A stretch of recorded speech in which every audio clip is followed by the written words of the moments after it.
do this. Hi, and thank you for joining us on Real Estate for Millennials. My name is Sara Shahmoradian, aka Millennial Realtor LA, and today we'll be talking about inspections when buying your first home. We have Alex Hambarchian here today. Thank you for joining us. If you don't mind just introducing yourself. No problem. My name is Alex Hambarchian. I'm a home inspector with Forthright Property Inspections. I just launched my business about a year ago, and I do the LA and Orange County areas. And I'm really happy to be here. Yeah, thanks for being here. So I just wanted to first start to explain to my first-time home buyers the inspection contingencies, because it's really important when buying your first home, and I don't think a lot of people know about it before going in. So the contingencies, as we spoke about in one of our last episodes, is what protects a buyer from in the deal. So it protects a buyer in the deal, and it's saying that I am offering you this amount of money contingent on these different items. And one of the main things would be inspections. So your inspection contingency usually is 14 days. That's the standard for inspection contingencies. However, in LA, we've been seeing a lot of, there's a lot of competition in LA right now. So just to be a little bit more competitive, a lot of buyers are now offering a 10-day contingency, which is completely fine. You get your inspections done usually in 1 or 2 days after you've opened escrow. So it's really not a big deal. 10 days is more than enough time. So that's usually the amount of contingency days that you put on your RPA, which we've also spoke about. And once the escrow opens, that's when your contingency clock starts. So let's say you've put in an offer, they've accepted your offer, and you've opened escrow. That day that escrow opens is day one. So you have day 1 to 9 days to get your inspections done. And yeah, so I just wanted to explain that first-time home buyers usually have a lower budget, as I think we've both seen. And because you have a lower budget, you are usually buying older homes. So millennials are buying older homes, which is totally fine. Yeah, but with older homes, anything to be afraid about. Nothing to be afraid about. But with older homes comes problems, more problems, which is still okay. Yeah, so definitely. I always explain to my first-time home buyers, if you're staying in the house for 5 to 10 years, like all the little details of the house, it's not that deep, right? Yeah. So if you're gonna live in it for a while, you have your time to repair things slowly. If you're investing and flipping, that's probably a different story. Yeah. But for the first-time home buyer, it's really not a big deal. And doing the home inspections really lets you gauge that and kind of keep it in your mind for your budget for later on. Right. So also, I think the biggest thing that a first-time home buyer should be worried about is that it's in livable condition. Yeah, definitely. So as long as it's in a livable condition and you can move in right when you've actually closed escrow, then I think it's okay with the little things that you have to fix here and there. It's okay. So livable condition is something that you have to look for. It's really important to not get overexcited when your offer is accepted. I always say that realtors hold their breath until inspections are done, because I know first-time home buyers get super excited when their offer is accepted, which you should be, as you should be. But as a realtor, I think we know better than to be happy as soon as it's accepted. We're happy once inspections are done, and we're move forward. You can take your breath. We're like, relax. Okay, now we can start being excited about getting this house. And also on the flip side, I'd say don't get overly worried once you're doing your inspections, because that's a huge thing. I tend to see it a lot with first-time home buyers. They start to see me taking pictures of things, and you could see them in the background getting nervous. And so that's also another thing, is don't get too worried. Every house has issues. It's not a big deal. And you can fix it all. Yeah, everything's fixable. Exactly. Everything's fixable. Everything's doable. Okay, so let's get started. So there are 3 main inspections. There's 3 main home inspections. The first is termite. The second would be plumbing or sewer. And the third is the general inspection. We're gonna go through that in sections just so it's more clear and more focused on each one. Yeah, definitely. And Alex here is gonna be summarizing each one for us. So first-time home buyers go into the process knowing exactly what to expect. So the first one is termite, which is actually the easiest one. I know it sounds really scary to first-time home buyers, but termites are very common, especially in Southern California. I think every house in Southern California has termites. I'm not even just saying that. I really think they do. I think it's like our climate and the weather we have. They just thrive here. And it's not something to walk away from. Every house has it. Termites are not a big deal, even though it sounds, I think it's just like when you think about termites, you like get creeped out. Exactly. It's gross. They're living in the house. But it just happens. Exactly. Yeah. So it just happens. So it's not a big deal if you have termites. It's just more about being aware of what they've damaged. Right. And preventing it from happening again. Yeah. Okay, so the cost of termite inspection is usually free from what I've seen. I've only paid once for a termite inspection because I couldn't find someone overnight to do it. It was during the summertime. It was really busy and there was a lot of houses, being sold. So they were super busy and couldn't get through till next week, and we didn't want to wait. So I paid one time for it was like $90 for them to come the next day, but that $90 went as credit for them to actually fix the problem later on. Yeah. Perfect. Okay, so how long does the inspection take for termites? So it usually takes about 30 minutes to an hour, depending on the inspector, and they usually go into the crawl spaces, the attics. They go around the outside of the house, testing portions of the house, and that time they'll know how bad it is or if there even is termite damage. They go around with that stick, right? Yeah. So you'll see them poking, it's like a little poker stick that they just go and they go like this to like literally every inch of the house. And then basically if that poker goes through the wood, that's how they know there's termite. So like it's just fun to watch them because you never know what's gonna happen. That's how I can tell if a termite inspector's been there when I'm doing my home inspection. Because there's holes everywhere. I love that. So they come in through with the poker, and then at the end they'll draw something for you, like it's a little plan of your house, and they'll like point out exactly where the termite is and where you need to get the treatment. And literally that day you'll know.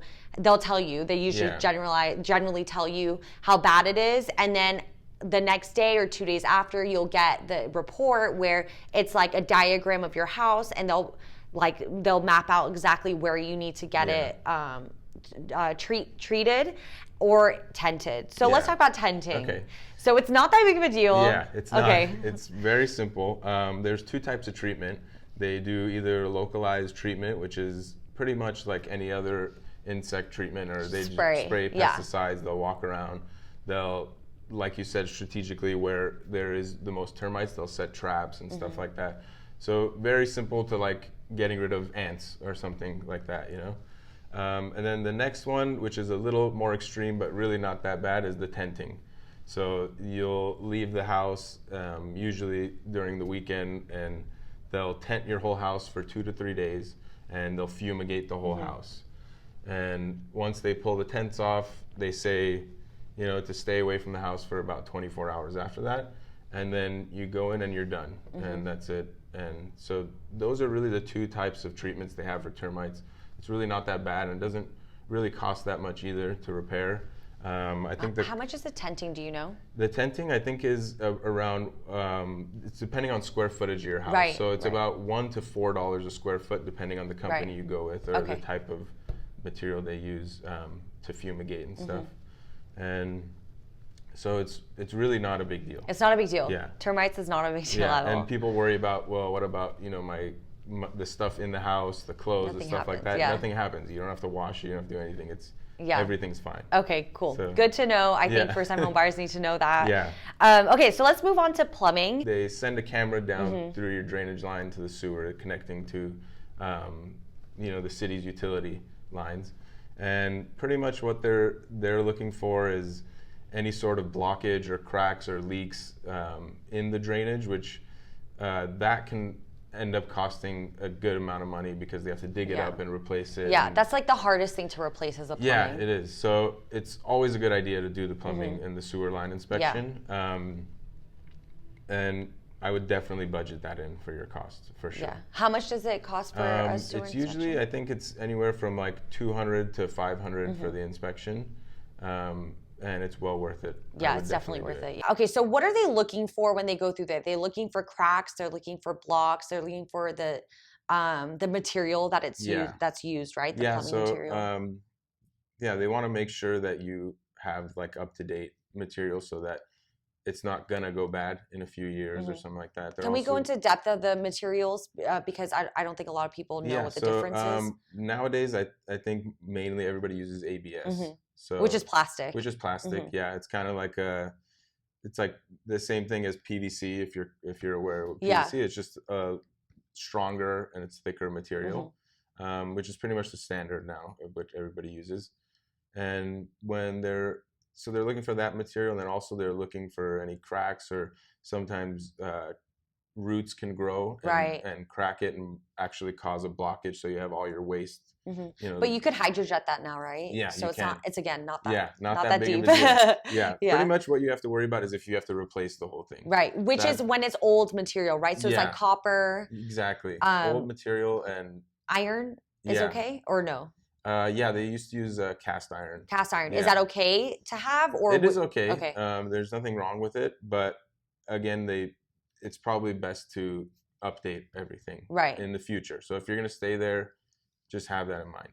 Right. Yeah. So budget for that. Exactly. Good to know. That's great to know. Which I think is huge for first-time home buyers. Yeah, because when they do the inspections, they don't know what to expect. So like, if you tell them there's copper plumbing, they're like, okay, it's like, what am I supposed to? So now they know. Exactly. So you want to look for ABS, which is more of like a plastic material, and there's copper and cast iron. Cast iron is usually what the city uses for their sewer lines. So it's usually the best scenario would be ABS until the city sewer, and then hook up to there, and then Okay, should we explain that? Okay, so the ABS, the house has their own line going through, their own plumbing that connects to the sewer line of the city. Exactly. So you have your private lines that you're responsible for.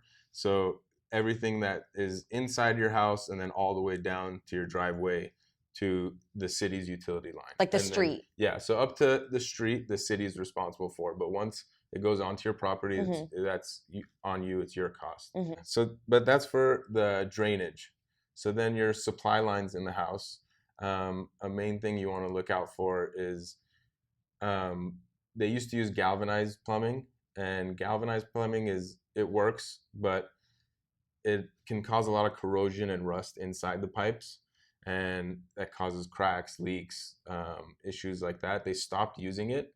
And now it's mainly in California, they use copper. So you want your copper supply lines and distribution lines to be copper. Okay.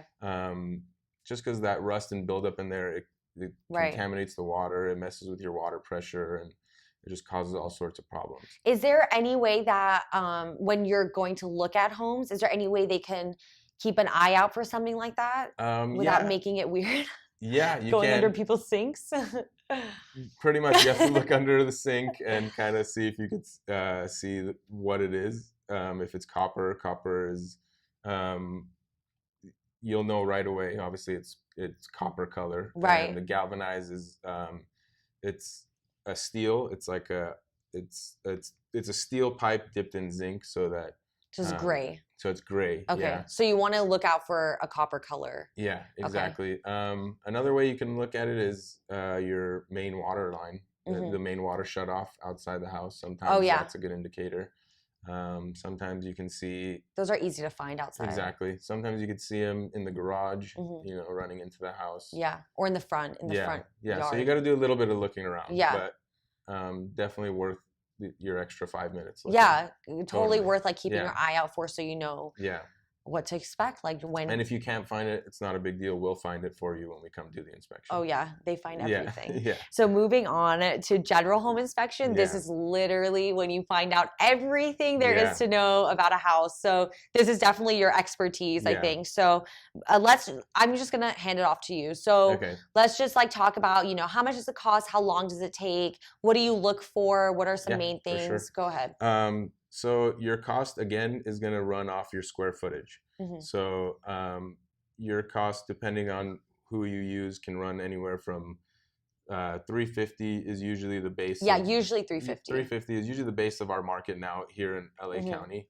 Actually, pretty much all of Southern California. And then depending on your square footage and if there's crawl space, pools, stuff like that, it can go up all the way to $600-700. But for the average home, anywhere from 1,000 to 2,000 square feet, you're looking at about anywhere from $350 to like $400, $450. And it's worth every penny. It's worth it.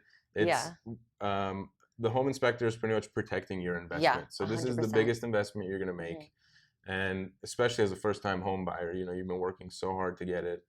And so it's really important to do it. Pay the $350, the $400 now, and then you find out what's wrong with the house, and you can either negotiate, your realtor can negotiate and get it fixed, or at least get you some credit back. We're going to talk about that in a minute. Yeah. Okay, yeah. We'll get there. And then as far as how long it takes, it's anywhere from like smaller condos can take about an hour to 2 hours, depending on the inspector and what software they use. Some inspectors, like for instance me, I like to go in and just get all my pictures done, inspect everything, and then I'll put it into my report when I get home, so that the client and the agent aren't sitting there for hours while I'm doing it.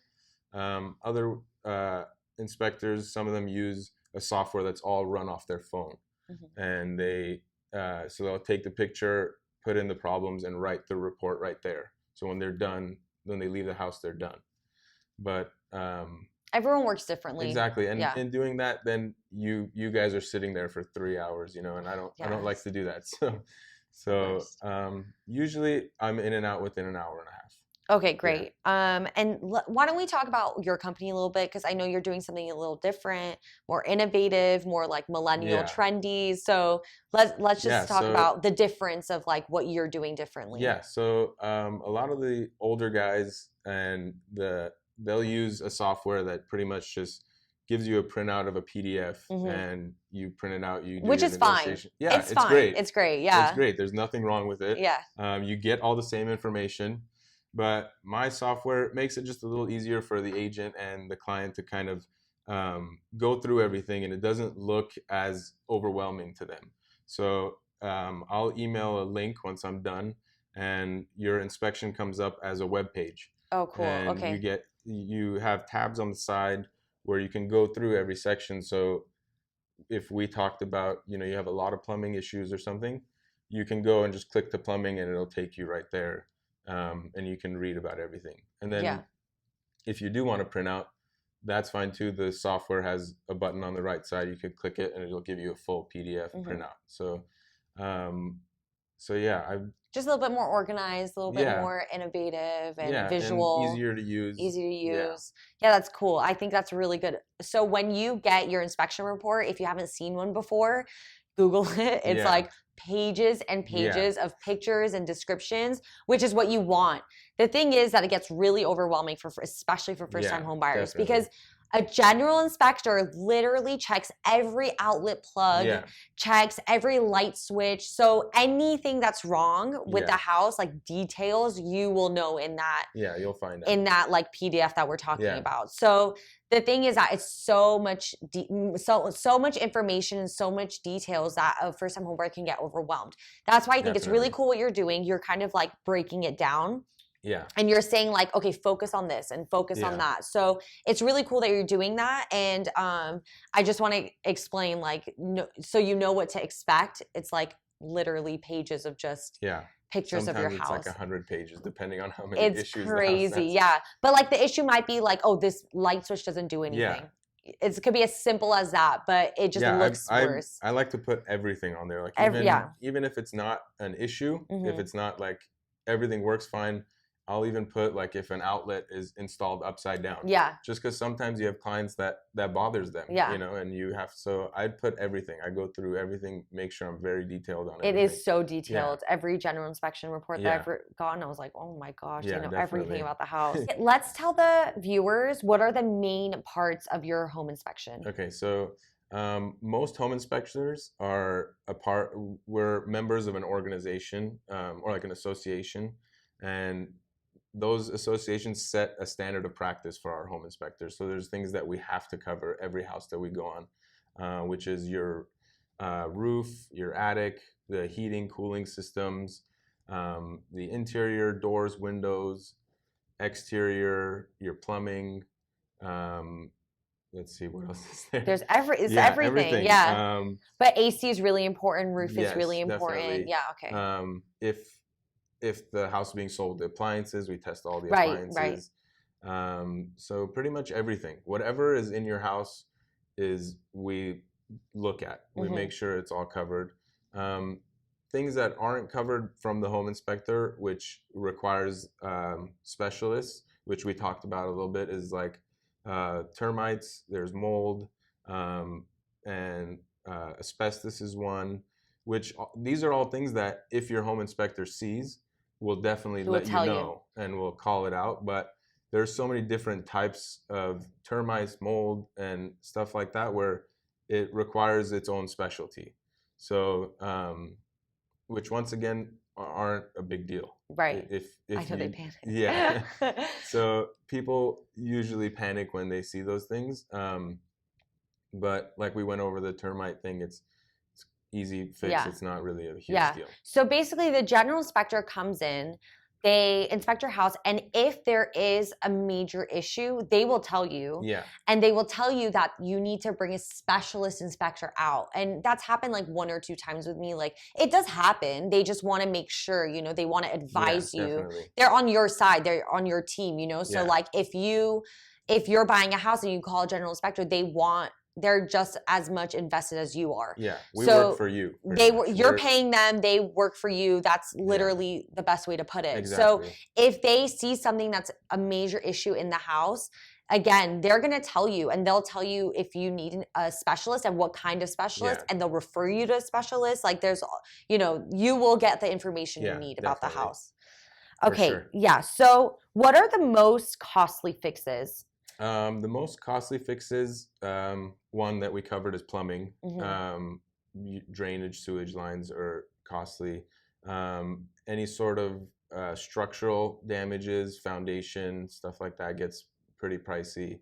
And then, like you mentioned, your heating and cooling system can be pricey. I've lost as well. deals on this. It's just the most frustrating thing because it's such a small part of your house, but it's such a major, it's so costly. It could cost $6,000, $7,000, even more sometimes. Sometimes you just have to fully replace it. So like it happens, but it's just one of those. If you're planning on living there for a while, at least you have that peace of mind once you do replace it and it's brand new. But those are things that are usually major things that we find. And roofing is another big one. Yeah, that can get pretty costly as well. But also, like even with the roof, it's an easy fix. It's not that hard. It can be. It's expensive. It could be like $9,000 or more, depending on obviously how big your house is. But it can be fixed like within a couple of days. Like the process is not. I think it sounds worse. Yeah, exactly. The process. If you get someone that knows what they're doing, it's easy. They're in and out in a week tops, depending on the size. Depending on the size of your house. Yeah. For sure. I know, like a mutual friend of ours bought a house. They had to replace the roof, and they got it done in like 3 days. 3 days. I was like, what? When did you do this? Like, it was quick. It was, you know, they got a contractor out there. They looked at it. They quoted them. Next day they came, replaced it. One day they demo, get it all out. Next day prep, and then the next day lay. And that's it. So it's not, again, everything is fixable. I think that's something that we have to reiterate. For sure. Everything is fixable. It's not that bad. So don't panic too much when you get these inspection reports because it sounds worse than it is, really. Yeah, definitely.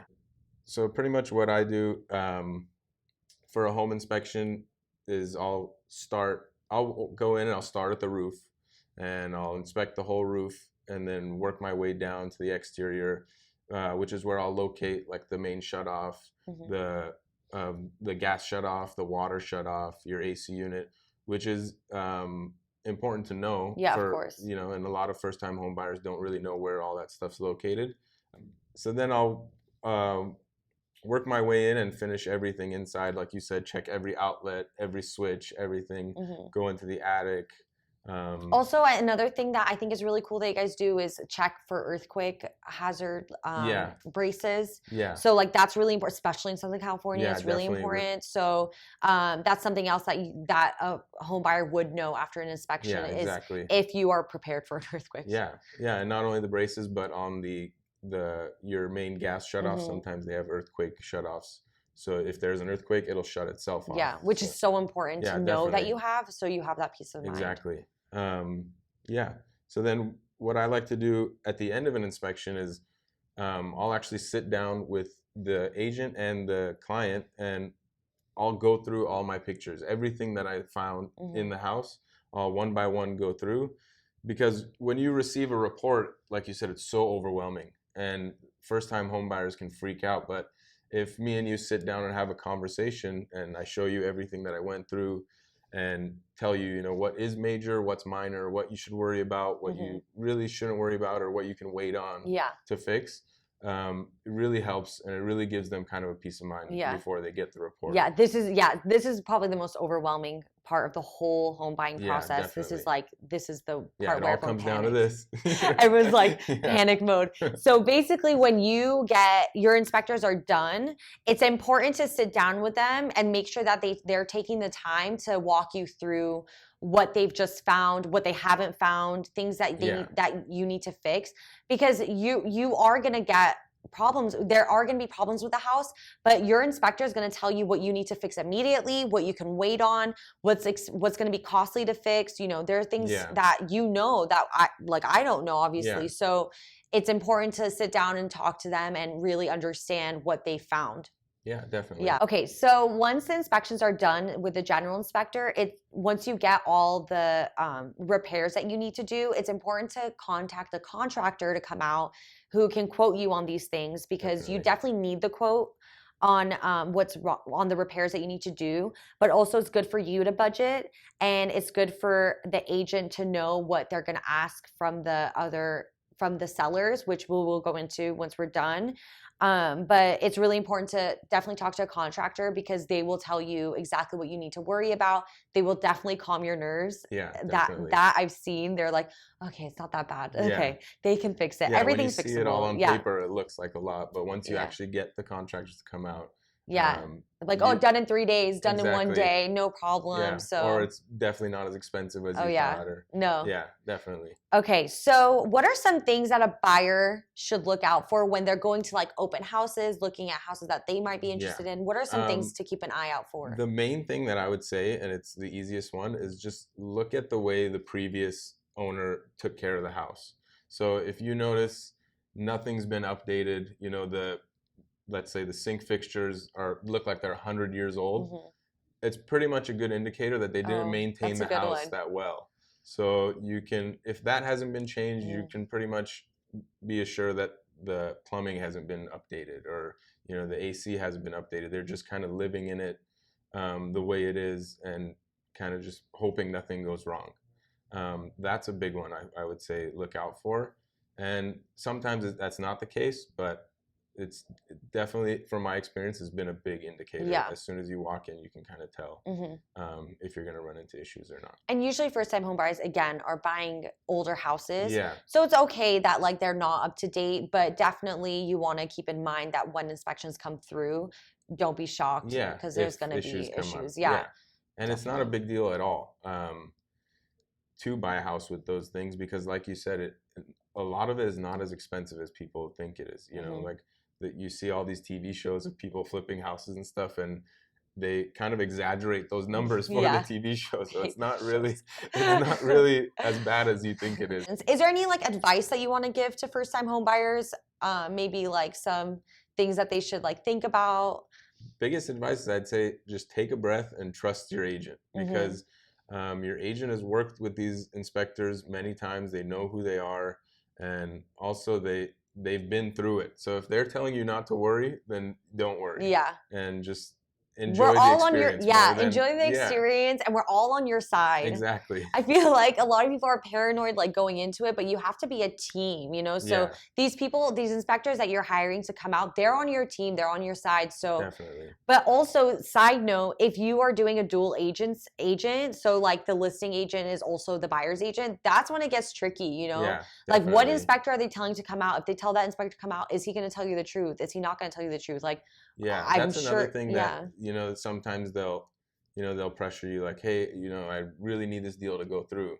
And it's like, well, that's not my issue. You know, I'm there for the buyer. You know, I'm there to be kind of an unbiased opinion. And just make sure that the house is livable and they can move in and it's safe and it functions. So it's, again, really important to have an agent that you trust, that you know is going to be there for you, because if you don't have that trust with them, how are you going to trust them with their referrals, with their, 100%. you know, there's so much to it. Or if you know that they're telling the truth about things, like it's so important, I think. Definitely. So once you're done with all your inspections and you get all your inspection reports and know what's wrong with the house, you and your agent will sit down and talk about how you want to move forward. So there's 4 ways of moving forward. The first one is you're happy with inspections. You're like, yeah, this is fixable. It's okay. And you just move forward. You're happy paying with the house. You drop all the inspection contingencies. So that's dropped. Or you hate all your inspections, it comes back terribly, and you're like, this is not what I was expecting, this is not what I've budgeted for, and you cancel escrow. That's the second one. That's the worst one, and you don't want to do that ever. But if it comes to that, if it's something serious and you don't want to do it, and if you don't want to go through with it anymore, you could cancel escrow, and that's fine. The 2 other ways is you could ask for repairs from the seller, or you could ask for credit back. This is when your agent comes with a form called request for repair. What on that document, you state what you need to ask the seller to repair, or you can ask for credit back, which is a dollar amount. And what happens is either they repair, so the seller goes in and repairs it, and then you get an inspector to go out. For example, over the summer, I sold a flip, and they had a contractor on hand. So it was actually a plumbing issue, and the contractor came out the next day. So we had the plumber come and inspect. He said that there's like a clog, so they need to fix this clog, right? So I called the other agent. The other agent gets their contractor to come out the next day to fix that clog and that pipe. And then we get the plumber to come out again to make sure they've done it correctly. And then we just move on from there. So that happens all the time. And I always recommend to ask for repair because it's just the easiest way to do it. Yeah. But sometimes if it's like a roof issue, if it's an AC issue, if it's something that's going to take long, if it's like a major problem, the best thing to do is ask for credit back. And what happens is they're basically giving you a dollar amount back. The reason we call it credit is because it's just credited to your loan, to your closing cost of your loan. So at the end of escrow, the seller credits you that and they basically pay for your closing costs, or it's like a credit towards your closing costs. Yeah. Does that make sense? Yeah. Okay. So it's a credit towards your closing costs. It sounds more complicated than it is, but it's basically money coming back to you. It's just not like handed to you. It's not like a check handed to you. It just goes into your escrow closing costs. So those are the 4 ways to do it. Again, I always recommend to ask for repairs. If not, it's best to ask for credit back. And that happens all the time. Yeah. It's very common. You get something back usually because even the home seller probably doesn't even know half the things that are wrong with the house. For sure. Because they don't do the inspection beforehand. They do inspections once you're in escrow. With the credit, it's more of like a negotiation and you go back and forth. Agents go back and forth and come to an agreement. So it's not like you say, I want this amount back and you get that amount. Your agent really has to negotiate with the other agent and come to an agreement with whatever the seller's willing to give and what the buyer wants. Yeah. So that's like another negotiation. Once that is done, once the request for repair is done, I think that then you're, especially as a realtor, you're like, okay, now I'm relieved. Now we know that. We can celebrate. Now we can not celebrate yet, but we can actually move forward and we're confident and we know exactly what we're going into. With the credit, going back to the loan, we're going to have another episode on how loans work throughout the escrow process. So stay tuned for that. We'll get an episode out for that and it'll be more detailed with another loan officer. Anyways, I think that's it for inspections. Thank you so much for being here. I think this was so informative. It's awesome. Definitely necessary. And definitely check out Alex's company, Forthright Property Inspections. I'm going to get one of these hats to rep. I definitely want one. So go check his website out. If you ever need a home inspector, I definitely recommend him. I think that what you're doing is really cool and innovative. And I think millennials would definitely appreciate what you're doing differently. So yeah, thank you. Thanks everyone for watching. So we'll see you guys next week. Bye. Bye.